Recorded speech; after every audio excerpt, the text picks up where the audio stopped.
വയനാട്ടിലെ ദുരന്ത മേഖലയിൽ ഇന്നത്തെ തെരച്ചിൽ നിർത്തി. ഇതുവരെ മരണം 353, കണ്ടെത്താനുള്ളത് 206 പേരെ. ചാലിയാർ പുഴയിൽ നിന്ന് ഇന്ന് ലഭിച്ചത് 13 മൃതദേഹങ്ങൾ. സൂചിപ്പാറയിൽ രക്ഷാപ്രവർത്തനത്തിനിടെ കുടുങ്ങിയ യുവാക്കളെ രക്ഷപ്പെടുത്തി. ദുരിതബാധിതരുടെ പുനരധിവാസം അതിവേഗം പൂർത്തിയാക്കുമെന്ന് മുഖ്യമന്ത്രി. സുരക്ഷിതമായ സ്ഥലത്ത് പുതിയ ടൗൺഷിപ്പ് നിർമ്മിക്കും. ദുരിതാശ്വാസ നിധി ചെലവഴിക്കാൻ പ്രത്യേകം ഉദ്യോഗസ്ഥർ. ദുരുപയോഗം ചെയ്യുന്നതിനാൽ QR കോഡ് പിൻവലിക്കുന്നതായും മുഖ്യമന്ത്രി.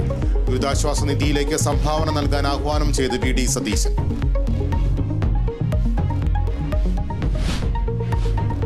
ദുരന്ത മേഖലയിലെത്തി ലഫ്റ്റനന്റ് കേണൽ മോഹൻലാൽ.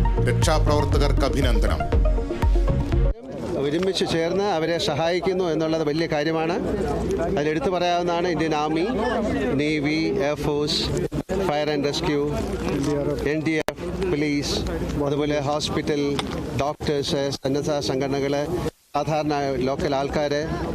ഈ ഒരു കല്ലെടുത്ത് മാറ്റിവെക്കുന്ന ഒരു കുട്ടി പോലും ഇതിൻ്റെ ഭാഗമായി മാറുന്നു. ദുരന്തബാധിത പ്രദേശങ്ങൾ സന്ദർശിച്ചു. വിശ്വശാന്തി ഫൗണ്ടേഷൻ 3 കോടി രൂപ നൽകുമെന്നും മോഹൻലാൽ. പ്രശസ്ത നർത്തകി യാമിനി കൃഷ്ണമൂർത്തി അന്തരിച്ചു. അന്ത്യം 84-ാം വയസ്സിൽ ഡൽഹിയിൽ. വിടവാങ്ങിയത് ഭരതനാട്യത്തിലും കുച്ചിപ്പുടിയിലും വ്യക്തിമുദ്ര പതിപ്പിച്ച പ്രതിഭ. ഒളിമ്പിക്സ് ഷൂട്ടിംഗിൽ മനു ഭാക്കറുടെ ഹാട്രിക് മെഡൽ സ്വപ്നം പൊലിഞ്ഞു. വനിതകളുടെ 25 മീറ്റർ വിഭാഗത്തിൽ താരം 4-ാം സ്ഥാനത്ത്. അമ്പെയ്ത്തിലും നിരാശ. ദീപിക കുമാരി ക്വാർട്ടറിൽ പുറത്ത്.